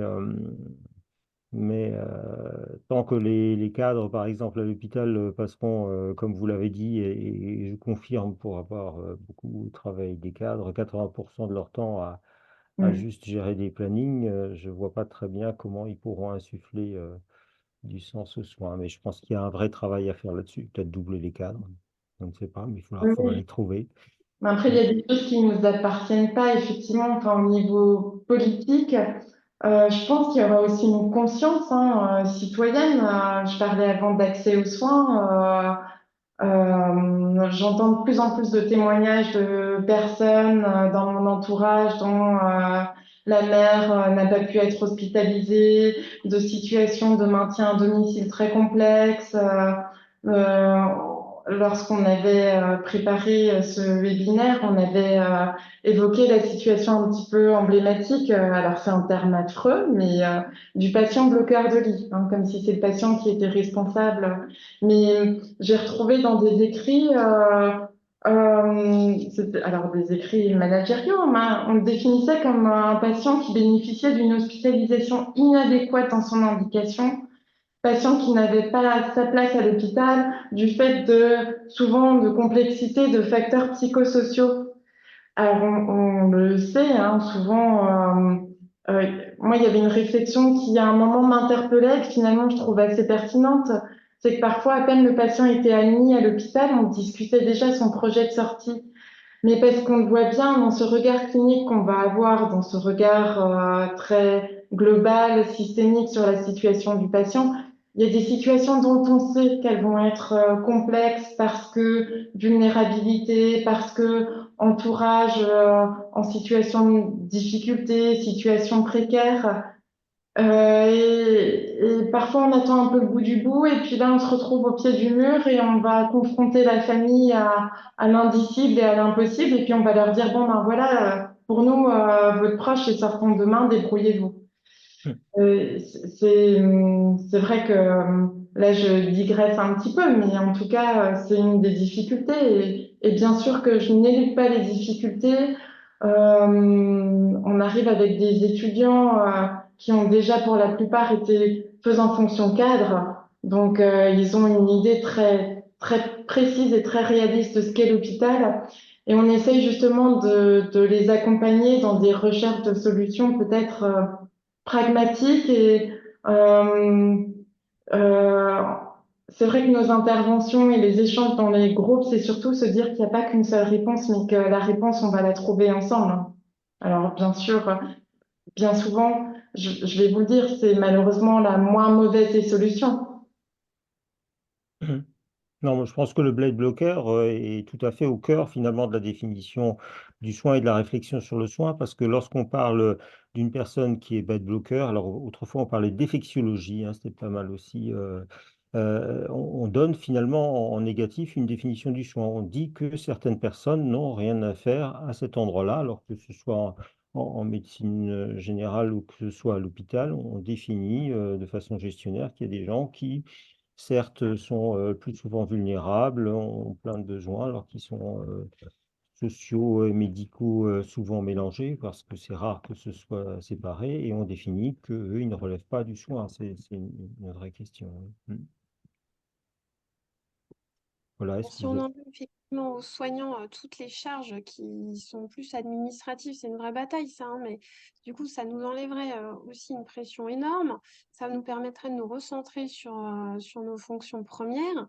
Et effectivement, enfin, la gestion de planning, est-ce qu'elle doit être faite par le cadre de santé ou est-ce qu'elle pourrait être faite par quelqu'un d'autre? Je ne demande même pas de réponse vraiment ici, mais c'est Ah, un exemple. À mon niveau, un j'en ai. DRH? Euh, Hmm. Ça redonnerait, je pense, envie aux soignants d'être soignants et puis ils se sentiraient beaucoup mieux, moins oppressés par des choses qui semblent pas être, enfin, qui devraient pas nous oppresser. Très bien, merci. Je pense on va arrêter la discussion là et la continuer avec les participants. Donc, on attend vos questions. Je crois que leur pêche était en surveillance des chats. Le micro, Laure. Je suis effectivement en surveillance. Donc, ce qui est chouette dans le chat, c'est que les gens se sont répondus les uns les autres, notamment sur l'importance de connaître les autres professions, les autres intervenants, notamment pour travailler ensemble. Et puis, la question de l'accompagnement, du tutorat, je vais dire, est revenue également en disant que pour qu'il soit bénéfique pour tout le monde, pour l'accompagner et pour l'accompagnant dans le tutorat. Il faut que les gens en aient vraiment envie et qu'ils soient formés aussi à accompagner, à la fois pour transmettre des savoir-faire, des savoir-être, voilà. Et que ce temps de tutorat, mais là on est effectivement dans ce système fermé et contraint, devrait être reconnu aussi par l'institution. Voilà. Oui, alors reconnu, il y a quand même des établissements qui ont dédié des postes à l'accompagnement des étudiants. Il y a un établissement hospitalier à Guenot où il y a une infirmière qui est dédiée sur tout l'hôpital au tutorat. Je sais qu'il y a au GHR MSA à Mulhouse en réanimation médicale. Alors c'était il y a quelques temps, je ne sais pas si le dispositif est toujours en place, mais une infirmière en réanimation médicale qui, pareil, avait un poste pourvu pour l'accompagnement et le tutorat des étudiants et des nouveaux agents. Donc il y a quand même une intention. Après, c'est sûr, enfin, on parlait avant de la question des moyens. Pour ne pas citer la Suisse, je sais que par exemple, les tuteurs qu'on nomme des praticiens formateurs ont vraiment un temps dédié, valorisé financièrement. Tout à fait. Et on a normalement une obligation de formation aussi pour accueillir nos étudiants.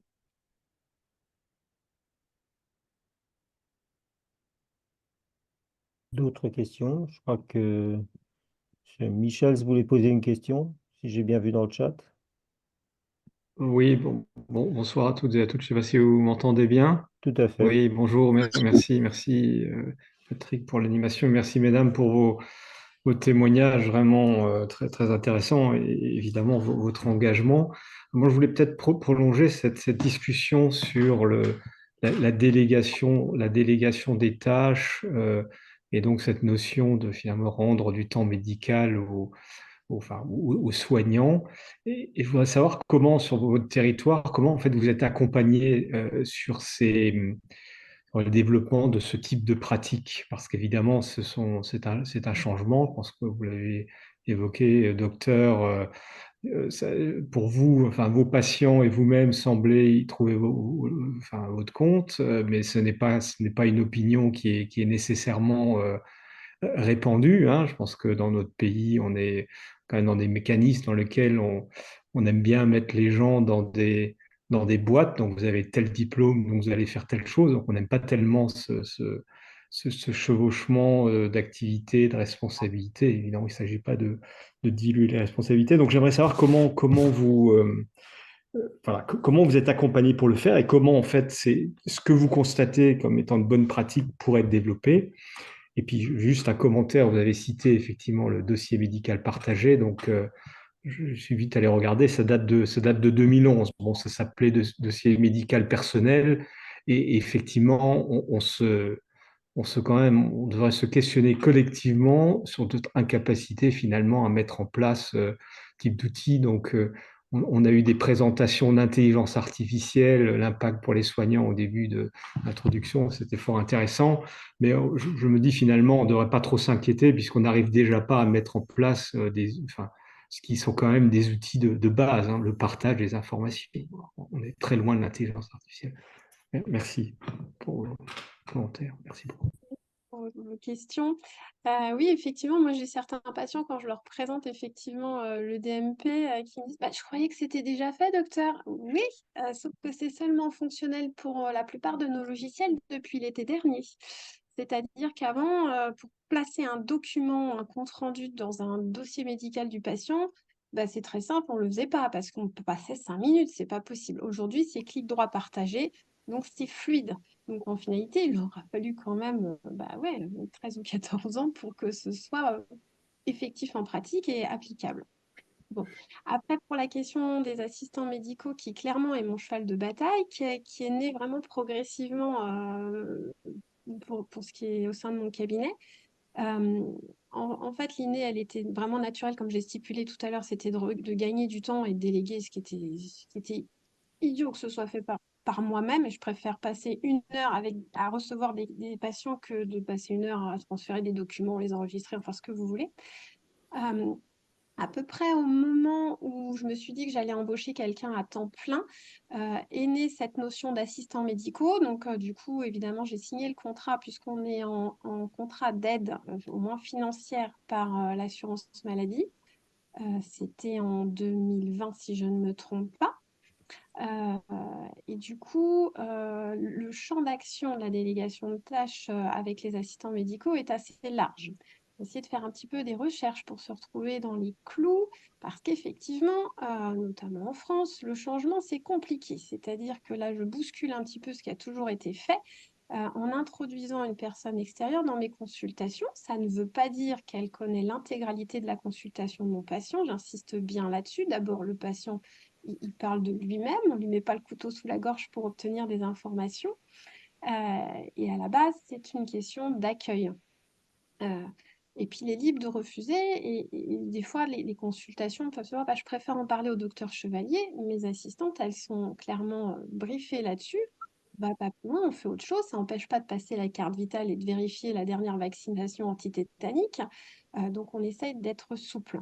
Euh, Évidemment, moi j'ai fait crash test hein, parce que quand j'ai commencé, ça n'existait pas. J'avais pas de référentiel. Alors ça se fait ailleurs dans d'autres pays, effectivement. J'ai pas pris le temps d'aller voir comment ils fonctionnaient eux, mais visiblement de ce qu'on me dit au fur et à mesure des conversations, c'est que ça y ressemble. Euh, mais en fait, ça vient naturellement quand vous avez à cœur de retrouver du temps en finalité. On dit mais comment je peux faire? Et c'est vraiment né comme ça. Donc l'accompagnement par la CPM.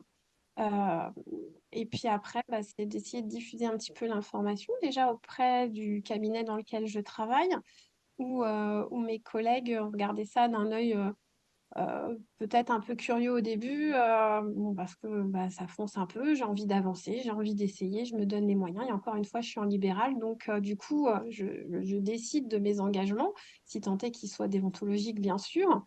Et puis oui, on essuie un petit peu les plâtres, on s'ajuste, etc. Moi, je regrette pas du tout. Ça a bien entendu des freins. Le premier frein, il est quand même, enfin, il y en a plusieurs pratiquement au même niveau. Moi, j'ai la chance d'exercer en campagne, donc la problématique des locaux et d'avoir un deuxième bureau n'a pas été une difficulté, mais on imagine bien qu'en ville, ça puisse l'être très rapidement, puisqu'il faut bien un bureau pour l'assistante, même si elle ne fait que des tâches administratives, il faudra bien qu'elle ait un lieu de travail. Ensuite, on a quand même le frein financier parce que bah, c'est idiot à dire, mais moi je suis en libéral, je n'ai pas de modèle économique antérieur à ce que je vais proposer là, donc on y va un petit peu à l'aveugle. Et c'est pas grave, on y va quand même. Et il faut avouer qu'on avait quand même une belle enveloppe d'aide financière, mais dont on ne sait pas si elle sera pérenne par l'assurance maladie. Que vous êtes employeur, alors souvent on l'est déjà par nos secrétaires, mais ça donne la responsabilité de la gestion humaine avec l'absentéisme et tout ce qui va avec quand même, donc c'est pas simple. Voilà, il y a quand même différents freins, mais moi j'y vois une belle évolution et encore une fois, une solution, en tout cas que j'ai trouvée à mon niveau, pour essayer de fluidifier l'accès aux soins, qui malheureusement n'est pas optimum parce qu'à un moment donné, je ne peux pas me dédoubler, mais je me dis que j'ai optimisé mon temps et que je peux difficilement faire plus. On n'a pas tous le même maximum, mais le mien en l'occurrence, là, je crois qu'il commence à être atteint.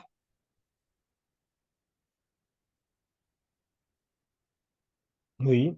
Alain, je crois que tu veux poser une question. J'ai plusieurs questions, mais je vais en poser au moins deux. Une pour Madame Vodine et peut-être une autre pour le docteur Chevalier. La première question concerne l'encadrement. Autrefois, dans le service dont j'avais la charge ou la responsabilité, notre cadre, intitulé cadre de proximité, passait régulièrement la main sur les moniteurs du service et lorsqu'elle détectait de la poussière, elle appelait soit un personnel en tout cas pour faire les poussières. On a vu apparaître depuis 6 ou 7 ans le télétravail. Comment pensez-vous qu'on puisse gérer une équipe en télétravail 2 jours sur 4, voire un peu plus même à l'heure actuelle, sans avoir de contact avec son équipe qui plus est changeante, puisqu'en raison, je dirais, de la démographie, de l'absentéisme, y compris du temps de travail, eh bien, cette équipe est souvent rarement présente, en tout cas, tous les membres en même temps. Ça, c'est une première question. La deuxième question, je la pose tout de suite pour le docteur Chevalier. Autrefois, je me souviens en tant qu'étudiant en médecine, même infirmier de bloc opératoire, le mardi matin, dans le service de chirurgie, le couloir était encombré de lits qui avait permis d'hospitaliser les opérés de la nuit et d'hospitaliser tous ceux qui s'étaient présentés devant l'hôpital. Il y avait toujours un lit, il y avait une réserve de lits mobilisable instantanément lorsqu'un patient arrivait dans le service. À l'heure actuelle, c'est plus possible. On préfère, comme vous l'avez dit d'ailleurs, fermer le service.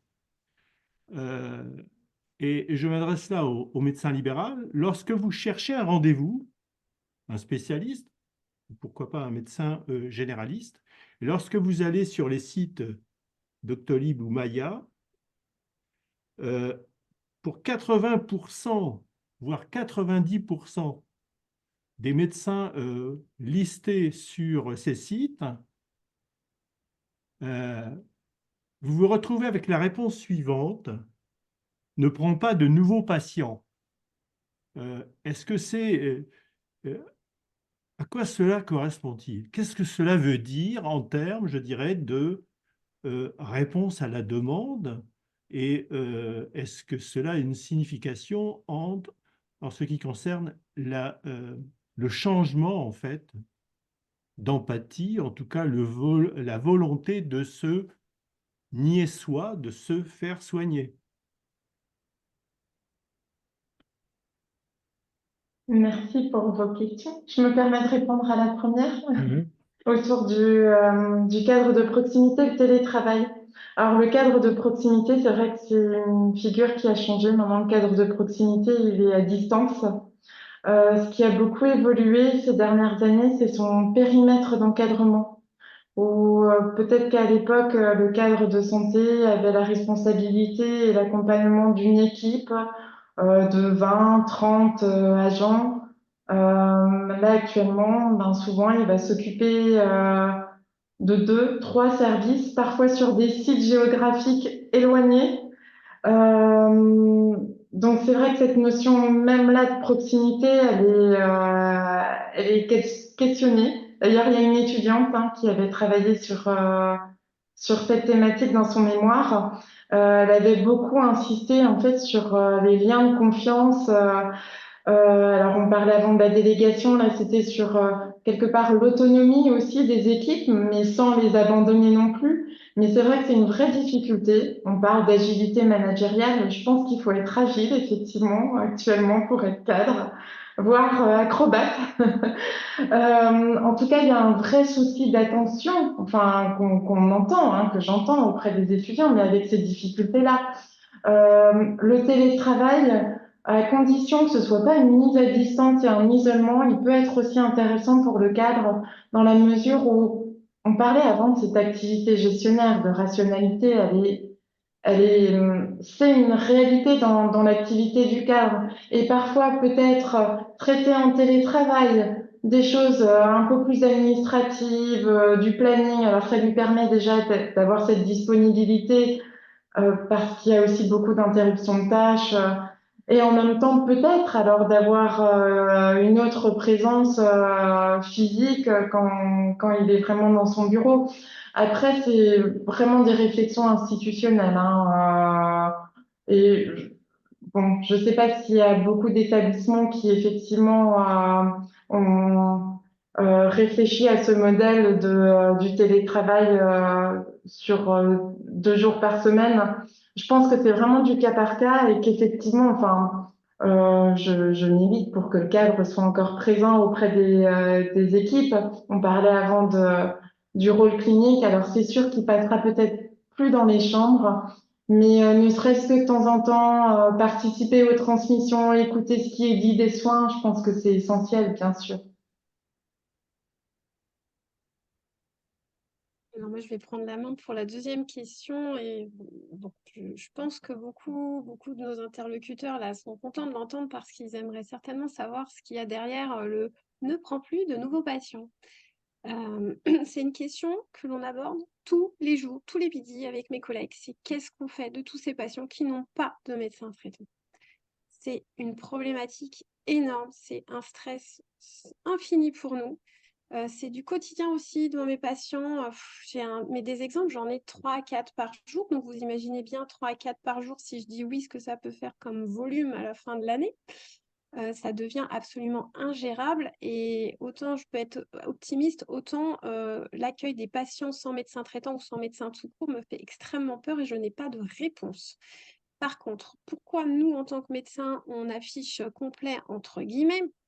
C'est parce qu'à un moment donné, eh ben, comme vous tous, nos journées ne font que 24 heures. Et comme je le disais tout à l'heure, je pense que chaque médecin est à peu près au terme de ses limites, même si celles-ci ne sont pas les mêmes. Et qu'à un moment donné, on n'a pas assez de place. Est-il plus éthique de refuser un patient que l'on suit depuis une dizaine d'années, ou même depuis hier, j'ai envie de dire, ou il vaut mieux accueillir un patient qu'on ne connaît pas, au risque qu'il ne vienne pas, parce qu'excusez-moi, mais les lapins qui me sont posés au cabinet, à 90%, c'est des gens que j'ai voulu dépanner et exceptionnellement accueillir en urgence. Bon, ça c'est un autre débat. Qu'accueillir un nouveau patient, c'est plus long, c'est plus énergivore, il faut recueillir un peu son historique, alors que nos patients, on les connaît. Je dis pas qu'en salle d'attente, au vu de la tête qu'ils font, on est capable de se dire des fois pour quelles raisons ils viennent. Donc c'est vraiment une pratique à part. En tout cas, en ce qui me concerne, ce n'est techniquement plus possible. Je ne sais pas s'il faut avancer certains chiffres ou pas. J'aimerais pouvoir accueillir davantage de patients. L'assurance maladie s'efforce de trouver pour nos patients en ALD un médecin traitant. En tout cas, on est sur une deuxième vague où on liste les patients en ALD, mais est-ce que ce sont vraiment eux qui ont besoin le plus de soins alors que par définition, ils sont suivis par des spécialistes? Alors, voilà. Est-ce qu'il y a des patients qui sont prioritaires par rapport à d'autres? Je pose des questions, je pense qu'il n'y a pas forcément de réponse, mais est-ce qu'il faut choisir? Parce qu'aujourd'hui, c'est quand même ce qu'on nous demande, de choisir entre vacciner un nourrisson qui n'a pas reçu ses premiers vaccins, de soigner la personne âgée pour l'accompagner à domicile pour pouvoir qu'elle reçoive des soins tels qu'elle le souhaite auprès de ses proches. Est-ce qu'il faut prendre le maçon qui a une tendinite et qui ne peut pas aller travailler? Enfin, c'est extrêmement compliqué et je pense que vous le sentez aussi dans mon intonation de voix, c'est que ça me prend très très à cœur. J'ai pas de réponse et ça, c'est douloureux pour moi. Et je pense que ça dépend les médecins aussi, tous. Merci pour votre réponse. J'ajouterais malgré tout que nos concitoyens qui sont des actionnaires du système de santé au travers de leurs cotisations depuis plusieurs années, attendent plus en réalité d'une assurance. Imaginez un assureur qui ne remplit pas ses responsabilités et son engagement vis-à-vis de ses assurés à terme. Le problème est là aussi. Pour l'instant, nos concitoyens sont, je dirais, plutôt gentils. Oui, mais je rajouterais que ça pose quand même fondamentalement la tension entre la volonté du soignant et la volonté d'un système, parce que visiblement la volonté des soignants, et ça je l'ai vécu dans des situations extrêmement difficiles, est encore conservée. Par contre, la volonté du système, elle, est extrêmement à réinterroger. Et puis, je l'ai vu un peu dans le chat, effectivement. Voilà, il y a un certain nombre de choses qui peuvent être faites du fait de la volonté des soignants, mais il faut quand même, à un moment ou à un autre, qu'il y ait une disponibilité, qu'il y ait une organisation, qu'il y ait une gestion qui remette en avant, effectivement, un certain nombre de priorités qui doivent être définies effectivement par le commun. Quelle est effectivement la priorité? Enfin, vous en avez évoqué quelques-unes, docteur Chevalier, effectivement, et c'est pas nécessairement à vous de répondre, même si je sens bien le dilemme que ça vous pose. Madame Fadil, vous avez levé la main.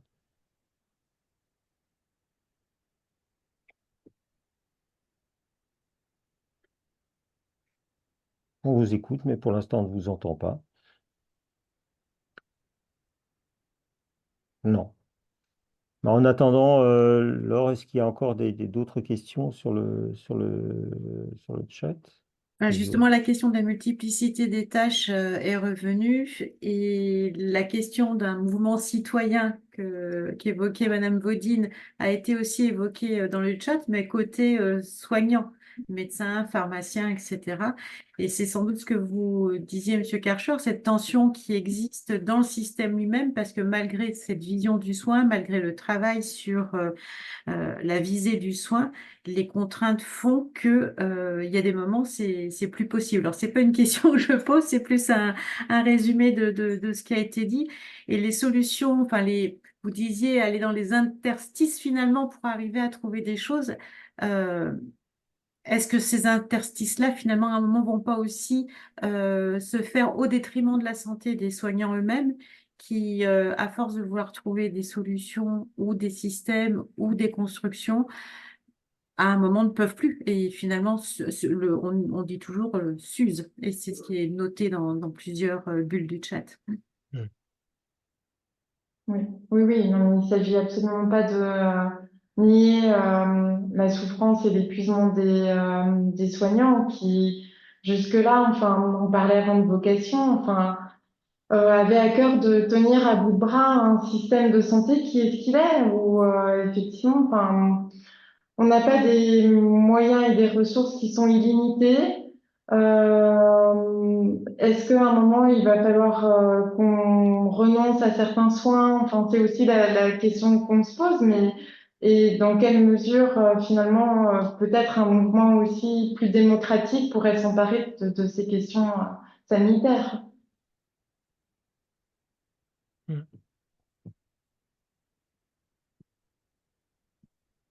D'autres questions ou remarques encore?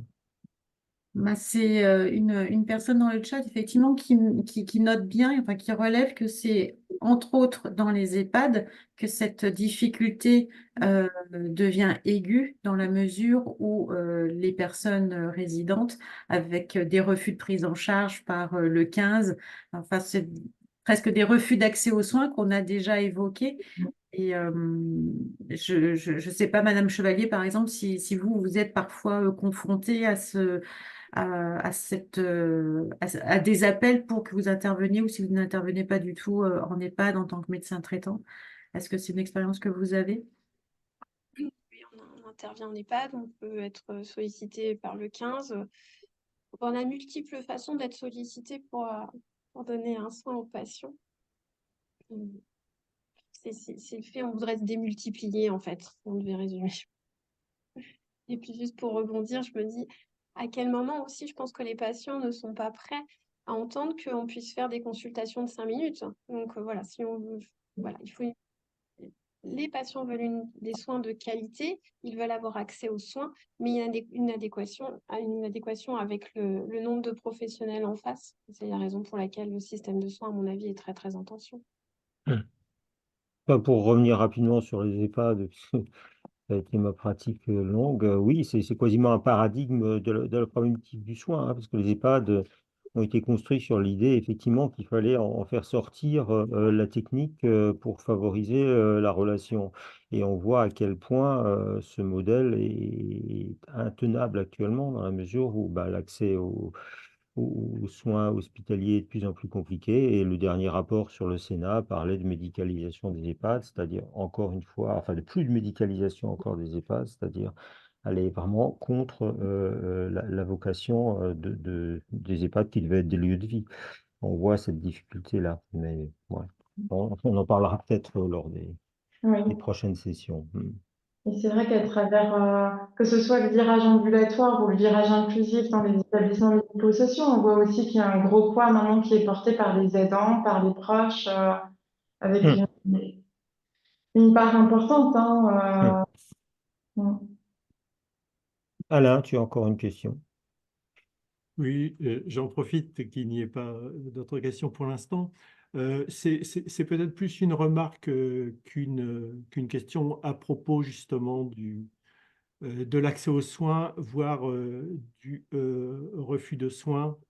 Je prends l'exemple des personnes en situation de handicap. À l'heure actuelle, c'est vraiment un problème majeur, puisque les dernières évaluations, le dernier trimestre, hein, montrent qu'en réalité, en France, 22% des personnes en situation de handicap se voient refuser la prise en soin, d'une part, et que d'autre part, sur ces 22%, plus de 50% abandonne la recherche d'un soignant, ce qui est bien sûr dans ces conditions inadmissibles. J'avais une autre question, je suis en train de... Oui, alors ça concerne en réalité la médecine alternative. Ces patients qui se voient refuser l'accès aux soins, qui se voient refuser une consultation, se dirigent de plus en plus vers des solutions alternatives. Je pense par exemple à la sophrologie, je pense par exemple euh, euh, euh, enfin, à d'autres disciplines, voire se dirige aussi vers l'achat de matériel que l'on peut se procurer soit sur le net, soit en supermarché qualifié.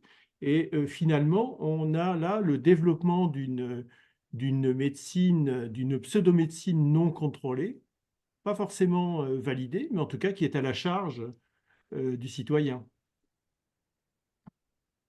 Hmm.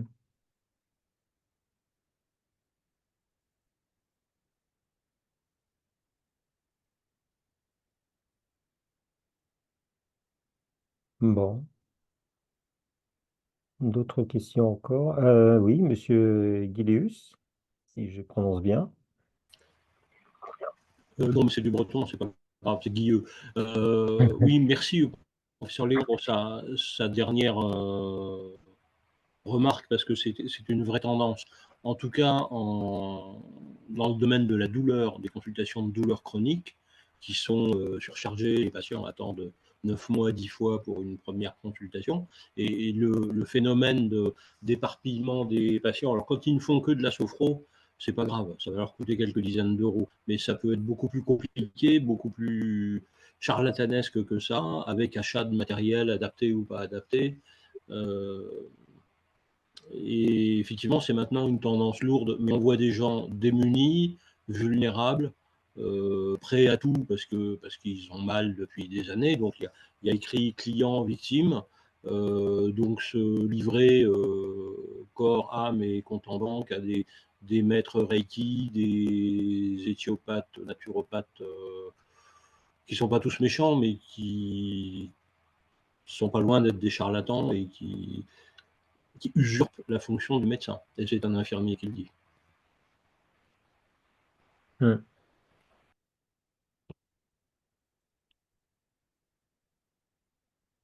C'est vrai que c'est compliqué parce que ça note bien effectivement les déficits en fait d'accès aux soins. Donc, du coup, on se rapatrie sur ce qui est disponible, mais ce qui n'est pas forcément le meilleur choix.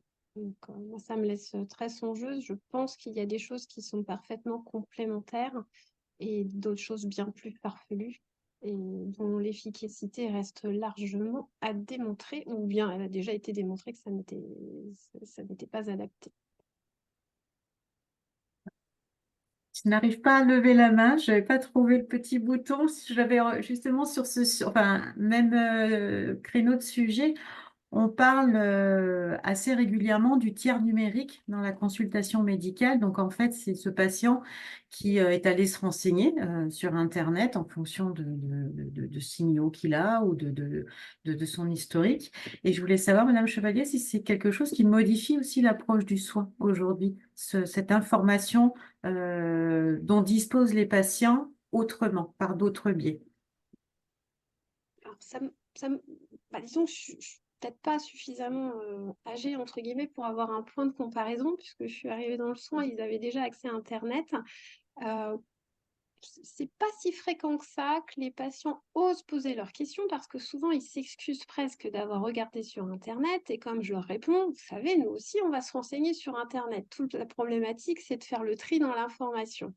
Et je préfère 1000 fois qu'ils osent me dire, et des fois c'est moi qui leur pose la question, je dis vous avez lu des choses et du coup ça permet d'ouvrir la discussion sur leurs craintes parce qu'évidemment, s'ils tapent quelques symptômes sur Internet, ils vont tomber sur le diagnostic le plus catastrophique qu'ils vont se mettre dans la tête et qu'il va falloir dénouer ou faire ce qu'il faut pour le prendre en charge. La réflexion qui m'aura le plus marquée, alors c'était sur une question de vaccination d'enfants qui sont depuis devenus obligatoires, où la patiente m'a répondu Bah, je vais demander l'avis des internautes. Ah bah ça m'a sauvé. Et c'est mémorable, mais bon, c'est à peu près la seule chose. Sinon, on peut discuter avec les gens parce que je pense qu'ils nous font confiance et donc ils savent qu'on peut leur donner rectifier ce qu'ils ont pu lire ou bien valider.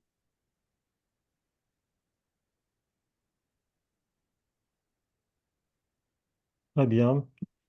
Fadil, qui n'a pas réussi à se connecter à son micro, je pense, mais nous a écrit, elle est effectivement coordinatrice d'une équipe spécialité santé précarité et constate la difficulté d'accès aux soins de cette population. Mais c'est vrai que on sent, oui, c'est une constatation malheureusement qui elle est déjà ancienne et qui ne s'est pas améliorée avec la crise actuelle du système de soins. Voilà. Est-ce qu'il y a encore des questions avant que on ferme la session?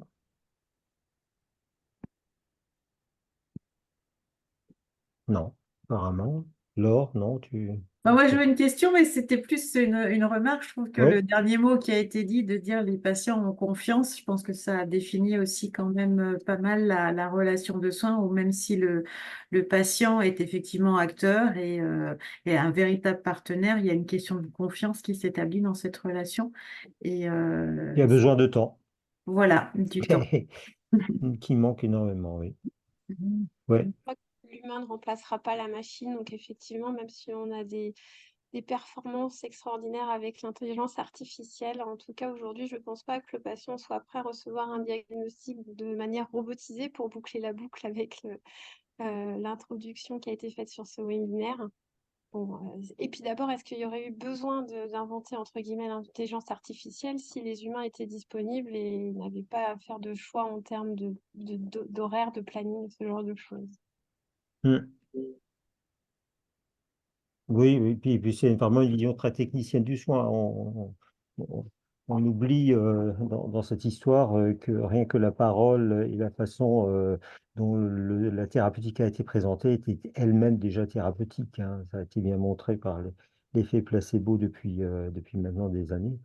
Et ça, c'est la fonction thérapeutique du contact du soignant et notamment du médecin. Oui. Voilà, si on a épuisé les questions, bah, je remercie aussi bien Madame Vauding que le docteur Chevalier pour leur intervention extrêmement riche.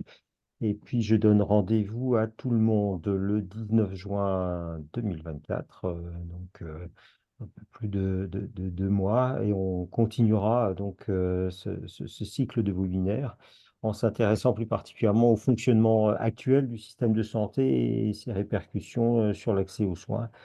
Et cette fois-ci, on sera davantage sur des regards experts, juristes, économistes et sociologues qui nous donneront leur point de vue sur ce fonctionnement.